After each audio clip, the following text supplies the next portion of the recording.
Pambihira ang mga taglay ninyong kapangyarihan at lakas. Lagot na kayo ngayon. Nilabag ng grupo nyo ang isang napakahalagang kautusan. Kotetsu, iso mo, umatras kayo! Makinig ka, Kakuzu! Huwag kang makikialam sa laban ko. Walang problema sa akin. Pero huwag mo silang maliitin. Para naman kaya nilang gawin yun. Dahil alam ko, hindi nila kaya. Kapag nakakita ka ng pagkakataon, gamitin mo ng Kaginui. Masyadong mapanganib ang naisip ng strategy.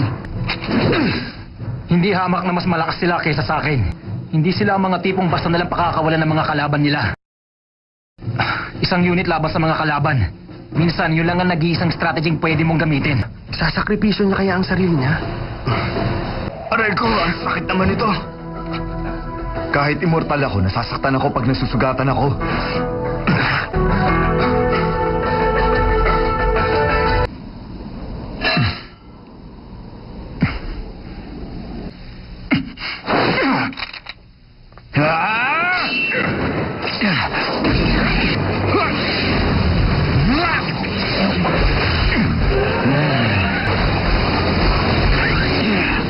Kasar!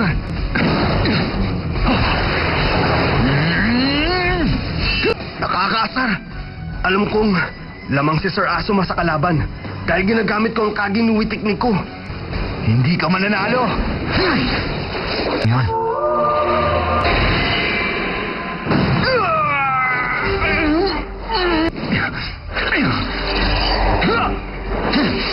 Muntik na!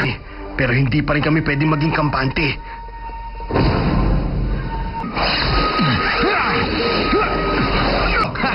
Alam ko anong plano nyo! Kahit nakikipaglaban ka, hindi pa rin tumitigil yung bunganga mo. Ayaw talagang papigil! Ako ang kalaban mo, lalaking immortal!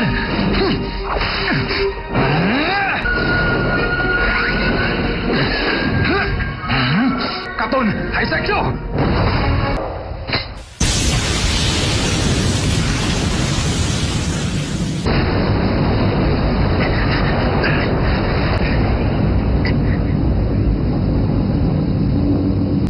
Napakasakit, hindi ba? O ano? Naiintindihan mo na ba ang ibig sabihin ng pagdurusan? Pwede ko na simulan ang seremonya. Umalda ka na! Dahil paghahatian nating dalawa ngayon ng sakit, magdurusa ka ng gusto!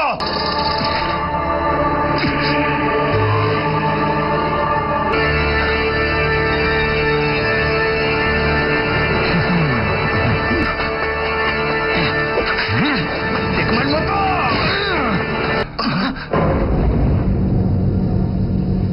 Pero baliwala yan sa tama sa internal organs! Yun ang pinakamatindi sa lahat. Bumagsak siya at hawak niya ang kaliwang hita niya.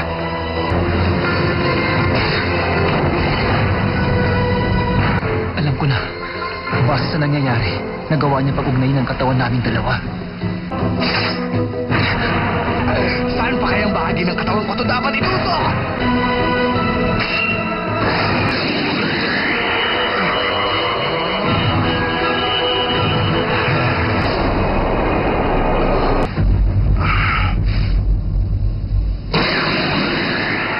Hindi ka magtatagumpay!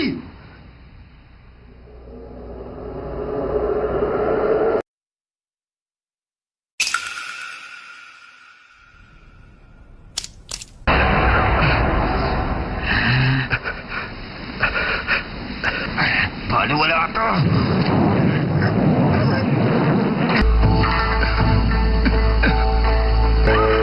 Kailangan kong binahon at pag-aralin sa mabuti.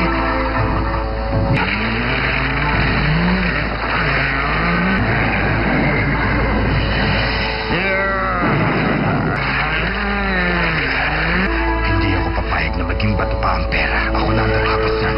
Huwag kang magkakamaling makialam, Kakuzu! Maswerte kami dahil hindi pa umaatake ang isang yun. Ang isang yun. Kailangan kong balikan ang lahat ng ginawa niya. Kung anong kahulugan ng mga kilos niya.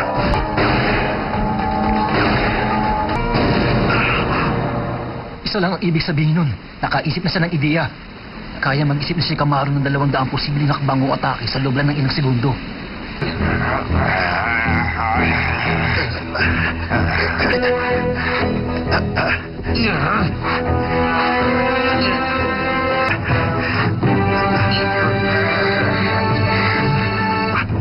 Kapag nakalabas siya doon, mawawala ng bisa ang teknik niya. Base sa disenyo, ginagamit ito para palawakin ang attack area at hindi para makapatay sa isang tira lang. Ang importante lang ay tumamay sa kalaban at makalikha ng sugat. Kailangan lang niyang tikman ng dugo ng taong yun at wala na siyang kawala pa. Pero hindi lang yun. Meron pa isa. Ano? May isa pa? Matalino ang batang yun. Pagpapayaran mo to! Sa labas na siya! Ayun.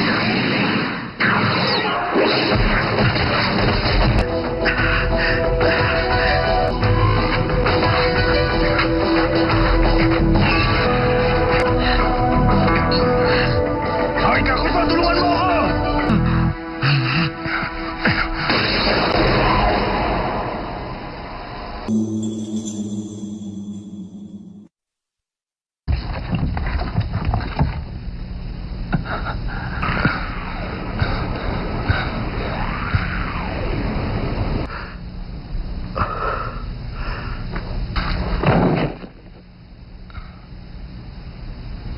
Grabe. Muntik-muntikan na kami kanina. Si Camaro! Ayos ka lang ba? Ayos lang. Kunwari ka pa dyan! Lokohin mo ang lelo mo, Kakuso! Talagang sinadya mo magbingi-bingi yan! Huwag kang magkakamaling iwan ang katawan ko, unggoy ka! Kakuso, binabalaan kita! Kapag nagkaroon ako ng pagkakataon, ibabalik ko rin sa ito para malaman mo kung masaya ba na maputulan ng leg! Tao ba ang isang yan? Ang totoo, hindi ko rin alam kung anong iisipin ko sa kanya. Kung hindi nakakabit ang ulo sa katawan niya, wala rin naman siyang magagawang mga teknik. Matigas din ang puso niya dahil wala man lang siyang reaksyon matapos niyang makitang napugutan ng kasamahan niya. Siya ang tipo na inaalam muna ang lakas ng kalaban at ikinukumpara ang sarili niyang lakas pag sumugod. Ubus na ang lakas sa si Camaro. Tapos may injury naman si Captain Asuma. Hindi na namin siya bibigyan ng pagkakataon. Tagal niyo mag-isip.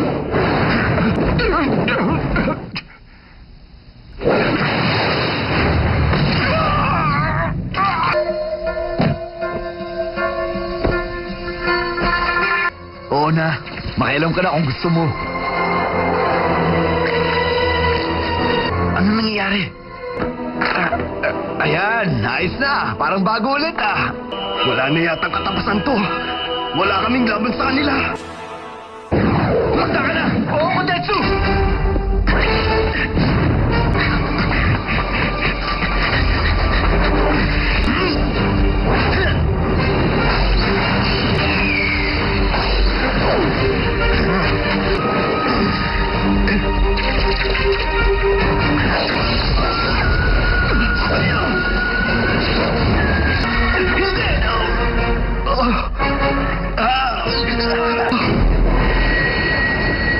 Sir Asuma!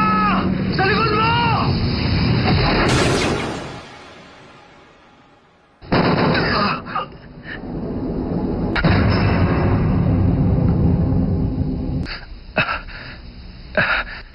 Hindi mo na mauulit pa sa akin lang.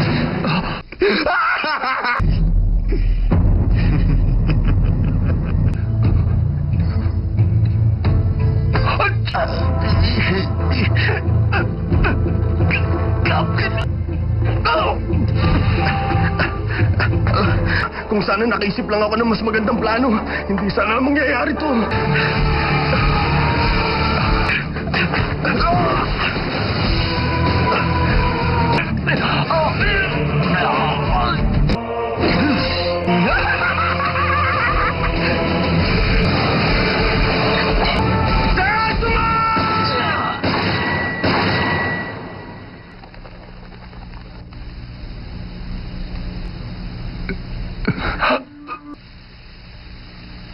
Asuma,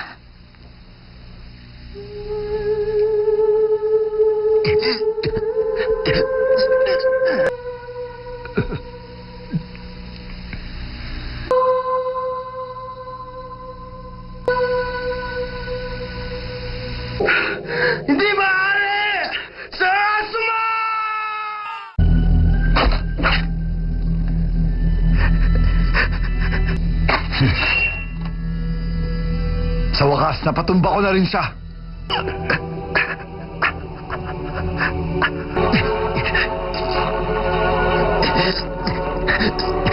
Mga balahibo. Ano ba to? Nakakayaman!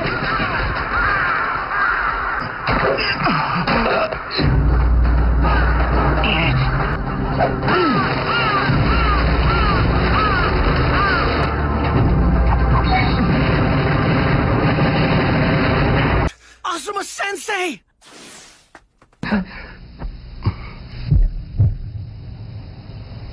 Tumitibok pa rin ang puso niya. Kumilos na kayo! Naintindihan ko. Ah! Ako nang bahala sa kanya.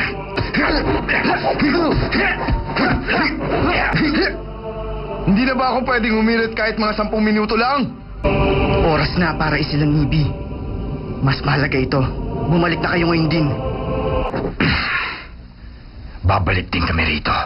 Kaya hintayin niyo lang kami.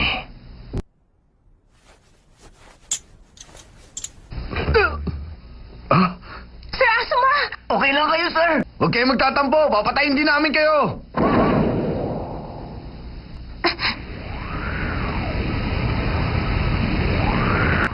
Dito. Pati rito.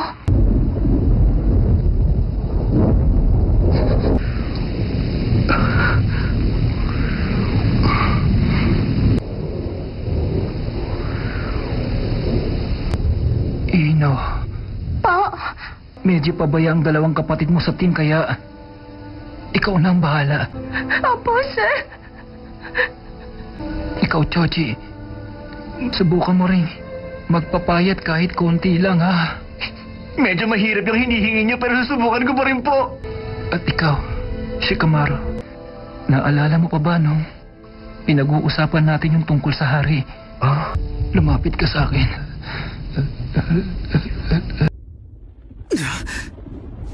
Sigurado ba kayo sa mga sinasabi niyo? Wala na rin kwenta ngayon. Kahit gusto kong tigilan ng paninigarilyo.